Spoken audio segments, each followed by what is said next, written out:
Robert Redford's filmmaking journey began boldly in 1980 when he directed Ordinary People, a film that redefined his career.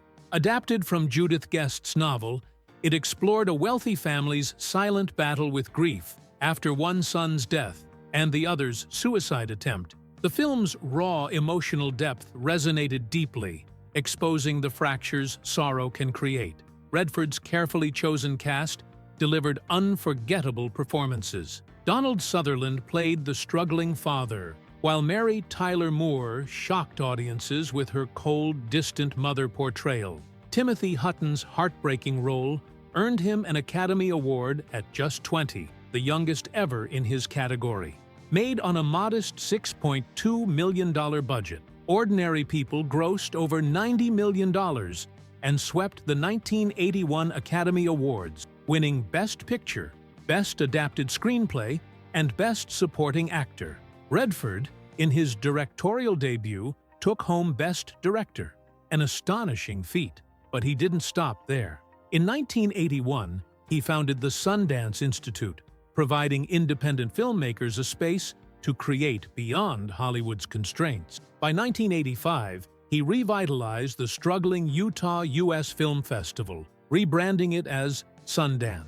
The festival became a launchpad for icons like Steven Soderbergh, Sex, Lies, and Videotape, Quentin Tarantino, Reservoir Dogs, and Kevin Smith, Clerks, cementing Redford's legacy as a champion of independent film. By the late 1990s, Sundance had become more than a festival. It was the beating heart of independent cinema. Today, it remains the largest independent film festival in the U.S., drawing filmmakers and audiences worldwide. Through Sundance, Redford reshaped the industry's view of independent filmmakers, providing workshops, grants, and mentorships that continue to elevate new voices. Beyond film, Redford was deeply committed to conservation. In 1969, he purchased land in Utah's Provo Canyon, envisioning a place where art, nature, and recreation could coexist. Naming it Sundance after his iconic Butch Cassidy and the Sundance Kid role, he resisted commercial development, ensuring its pristine beauty would endure. Redford's personal life carried both joy and heartbreaking loss. In 1958, he eloped with Lola Van Wagenen to Las Vegas, beginning their life together with barely $300. But tragedy struck in 1959 when their infant son, Scott, died from sudden infant death syndrome, SIDS. The loss haunted Redford for years, a pain he described as a scar that never fully healed. Loss continued to shape his life. In 2020, he suffered another devastating blow when his son James, who had battled a rare liver disease for years, passed away from bile duct cancer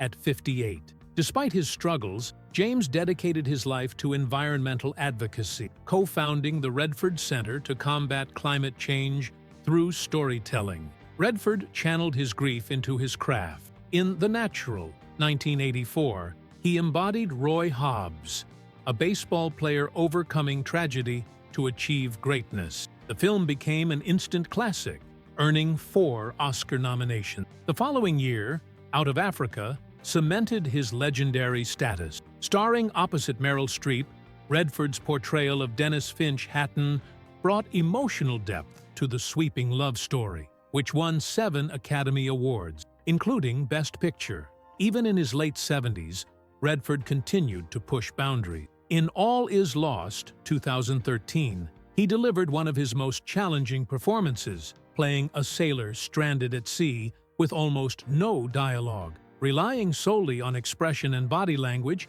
he mesmerized audiences, proving that even after decades in Hollywood, his ability to command the screen remained unparalleled. In an unexpected turn, Robert Redford joined the Marvel Cinematic Universe in 2014, shocking fans by playing Alexander Pierce, a high-ranking SHIELD official secretly aligned with Hydra in Captain America: The Winter Soldier. His calm yet menacing presence elevated the film's themes of power and corruption. He later reprised the role in Avengers: Endgame 2019, making a brief but memorable cameo in one of his final on-screen appearances. By 2018, After an extraordinary 6-decade career, Redford decided to retire from acting. His final leading role came in The Old Man and the Gun, where he played Forrest Tucker, a charismatic career criminal known for his daring heists and escapes. At 81, Redford infused the character with warmth and charm, turning what could have been a crime thriller into a light-hearted adventure. Soon after, he officially announced his retirement, ending his acting career with grace.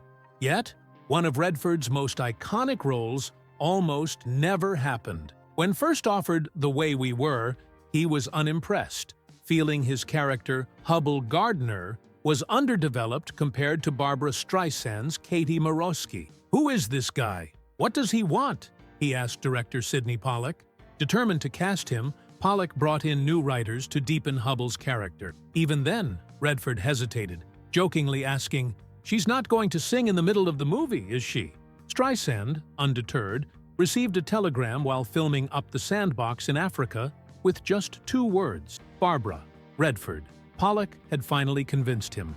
Despite their on-screen chemistry, Redford remained distant during filming, making it hard for Streisand to connect with him emotionally.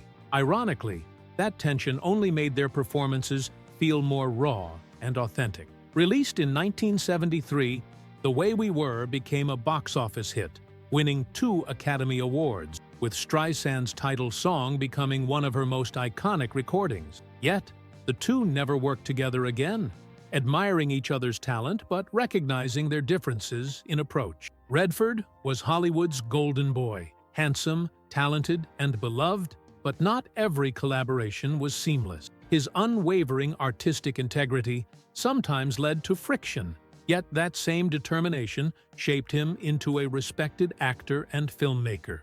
His journey began far from the glitz of Hollywood. Born Charles Robert Redford Jr. on August 18, 1936, in Santa Monica, California, he grew up in a modest household. His father, Charles Sr., was a strict accountant, while his mother, Martha, nurtured his creative side with her love of books and movies. Though he found his hometown uninspiring, he discovered freedom in nature. Visiting his mother's family in Texas, he explored vast landscapes, igniting a passion for the environment that would shape his future. Despite struggles at home, Robert Redford thrived in sports, excelling in football, tennis, and baseball. His talent even landed him a scholarship to the University of Colorado Boulder in 1954. But instead of focusing on his future, he embraced the party scene. Reckless behavior caught up with him, and after just 18 months, he was expelled, losing both his scholarship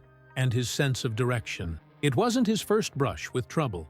At 16, Redford was arrested for petty theft, though the charges were dropped. Then, in 1954, tragedy struck. His mother died of septicemia. At just 18, he was left lost and reeling. Searching for meaning, he embarked on a journey through Europe in 1956, living frugally in Paris and immersing himself in the bohemian art scene. He studied the works of great artists, but doubted his originality. In Italy, he and a friend traveled with no money, surviving on instinct and resilience. Returning to the U.S., Redford enrolled at Pratt Institute in Brooklyn to study set design, a practical way to stay connected to the arts.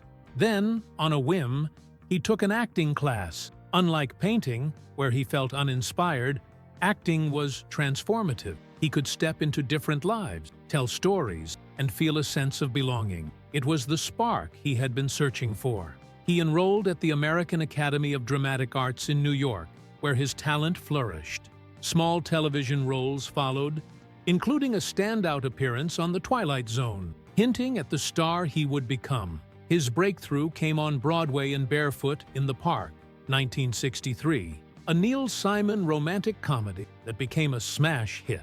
Hollywood took notice, and in 1967, he reprised his role in the film adaptation, starring opposite Jane Fonda. It was the beginning of a legendary career. In 1969, Robert Redford skyrocketed to superstardom with Butch Cassidy and the Sundance Kid, co-starring Paul Newman. The film redefined the Western genre and cemented one of Hollywood's most beloved duos. Their partnership continued with The Sting, 1973. A box office sensation that won 7 Academy Awards, Redford's career choices reflected his pursuit of meaningful, complex roles. He famously turned down The Graduate, believing it didn't suit him, but his instincts led him to projects that showcased his depth, none more so than All the President's Men, 1976. Starring as journalist Bob Woodward, alongside Dustin Hoffman's Carl Bernstein, Redford helped bring the Watergate scandal to the big screen. The gripping political thriller earned 4 Academy Awards and reshaped Hollywood's portrayal of investigative journalism. By the 1970s, Redford wasn't just a respected actor, he was a box office powerhouse. Between 1973 and 1976, his films grossed over $3 billion, adjusted for inflation. In 1974 alone, The Sting, The Great Gatsby, and a re-release of Butch Cassidy and the Sundance Kid all ranked among the year's highest earners. Such dominance hadn't been seen since Bing Crosby in 1946. Redford had become the face of a new Hollywood era, balancing artistic ambition with blockbuster appeal. But not every collaboration was as effortless as it seemed. Jane Fonda, his co-star in 4 films, later admitted that working with Redford wasn't always easy.